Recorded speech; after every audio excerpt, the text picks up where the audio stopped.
Hi అండి, నేను doctor Niharika, gynaecologist ని. ఈ రోజు మనం ప్రెగ్నెన్సీలో డేంజర్ సైన్స్ ని ఎలా ఐడెంటిఫై చేయాలి, అసలు ఏంటి అన్నది తెలుసుకుందామండి. అన్నిటికన్నా first pain abdomen, lower abdomen అంటే పొత్తి కడుపులో నొప్పి ఉంది. అది జనరల్ గా కొంచెం ఉంటది ఇంప్లాంటేషన్ అది అయినప్పుడు, బట్ సివియర్ గా భరించలేనంత నొప్పి వస్తుంది, ఏదో ఒక వైపు కానీ మొత్తం పొత్తి కడుపు అంతా నొప్పి వస్తుంది అంటే మాత్రం it is an alarming sign అండి. ప్రెగ్నెన్సీలో డెఫినెట్ గా చూసుకోవాలి, ఎందుకంటే high chances of ectopic pregnancy, అంటే గర్భసంచిలో కాకుండా పక్కన ట్యూబ్స్ లో గానీ అండాశయంలో గానీ ప్రెగ్నెన్సీ వచ్చిందని. జనరల్ గా ప్రెగ్నెన్సీలో ఫీటస్ ఇలా డెవలప్ అవుతున్నప్పుడు ప్రెగ్నెంట్ యూట్రస్ ఎన్లార్జ్ అవుతుంటది కాబట్టి సో ఎటువంటి ప్రాబ్లం ఉండదు. బట్ ట్యూబ్స్ లో గానీ వేరే ఎక్కడైనా గానీ అబ్డోమెన్ లో జైగోట్ గానీ ఇంప్లాంట్ అయితే అప్పుడు ఎన్లార్జ్ అవడానికి వాటికి స్పేస్ ఉండదు, అండ్ ట్యూబ్స్ కి వాటికి అంత ఎలాస్టిసిటీ ఉండదు, అప్పుడు రప్చర్ అవుతుంది. సో ట్యూబ్ రప్చర్ అయ్యే ముందు కూడా సివియర్ పెయిన్ అబ్డోమెన్ వస్తుంది. ఆ ట్యూబ్ రప్చర్ అవడం వల్ల పెరిటోనైటిస్ అది వచ్చి తల్లి ప్రాణానికి చాలా ప్రమాదం. సో పెయిన్ అబ్డోమెన్, పొత్తి కడుపులో నొప్పి ఉంటే ప్రెగ్నెన్సీలో చాలా అలార్మింగ్ సైన్.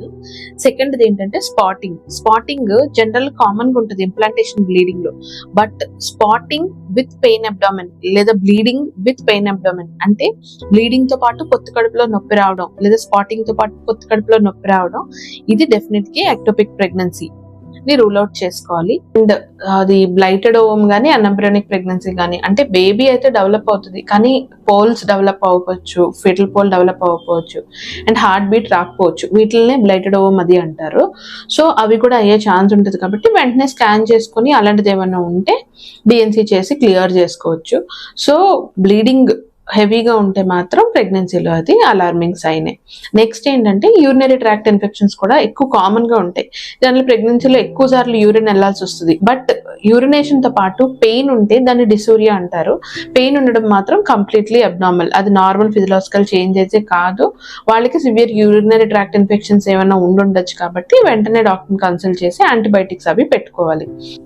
అండ్ ఇది కాకుండా వామిటింగ్స్ ఏంటి కామనే కదా అని అనుకుంటారు, లేదు, ఎక్సెసివ్ వామిటింగ్స్, వాటిల్ని హైపరెమ్సిస్ గ్రావిడారం అంటాము. అంటే వాళ్ళకి వాటర్ తాగినా కూడా వామిటింగ్ అవుతుంది, రోజుకు ఒక 10 to 15 ఎపిసోడ్స్ ఆఫ్ వామిటింగ్స్ అవుతాయి.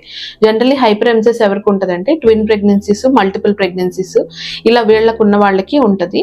వాళ్ళని డెఫినెట్ గా హాస్పిటల్లో అడ్మిట్ చేసుకుని ఎలక్ట్రోలైట్ ఇంబ్యాలెన్స్, ఫ్లూయిడ్ లాస్ అవ్వకుండాను, డీహైడ్రేట్ అవ్వకుండాను ఐవి ఫ్లూయిడ్స్ అవి పెట్టుకొని ట్రీట్ చేసుకొని అప్పుడు వాళ్ళని ప్రొటెక్ట్ చేయాలి. సో ఈ danger science, alarming science overall గా చూసుకుంటే ఫాస్ట్ గా ఏంటంటే పెయిన్ అబ్డామిన్, పొత్తి కడుపులో నొప్పి, bleeding and vomitings, excessive vomitings అవ్వడం, అండ్ యూరినేషన్ అప్పుడు పెయిన్ అది రావటం.